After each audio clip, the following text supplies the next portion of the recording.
মোহাম্মদ বিন কাসিম ভারতে যখন ইসলামের পতাকা উত্তোলন করেছে, এর সম্মান ছিল না। চেয়ারে বসে তারা পশ্চিমাদের, ভারতের, চায়নার, রাশিয়ার গোলামি করেছে। এই মুসলিম যুবক রাষ্ট্র চালাতে চাও, 56,000 قال تعالى إنا نحن نزلنا الذكر وإنا له لحافظون وقال تعالى يرفع الله الذين آمنوا منكم والذين أوتوا العلم درجات وقال تعالى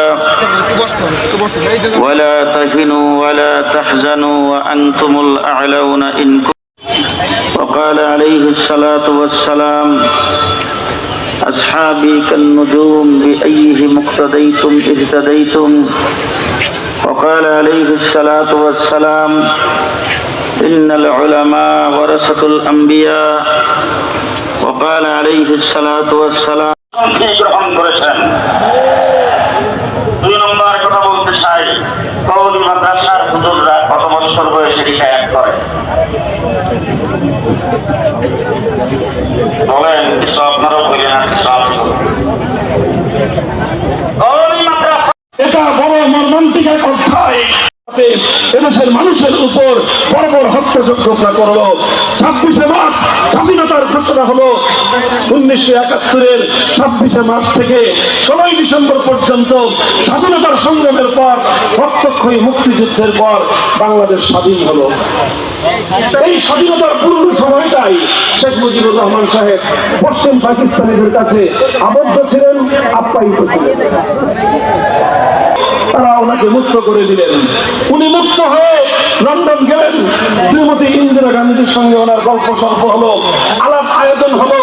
সব কিছু হওয়ার পর শ্রীমতী ইন্দিরা গান্ধী, ভারতের তৎকালীন প্রধানমন্ত্রী, একটা ছোট্ট চিরকুট অর্থাৎ শত্রু কবলিত দেশে পরিণত হয়েছে। সুতরাং ফতোয়া হলো, আবার এই মুসলিম এই এলাকাকে, মুসলিম এই জনপদকে আবার দারুল ইসলামে পরিণত করার জন্য জিহাদ করা, লড়াই করা, সংগ্রাম করা প্রতিটি মুসলমানের জন্য ফরজে আইন। এই অর্থাৎ শত্রু কবলিত দেশে পরিণত হয়েছে। সুতরাং ফতোয়া হলো, আবার এই মুসলিম এই এলাকাকে, মুসলিম এই জনপদকে আবার দারুল ইসলামে পরিণত করার জন্য জিহাদ করা, লড়াই করা, সংগ্রাম করা প্রতিটি মুসলমানের জন্য ফরজে আইন। এই অর্থাৎ শত্রু কবলিত দেশে পরিণত হয়েছে।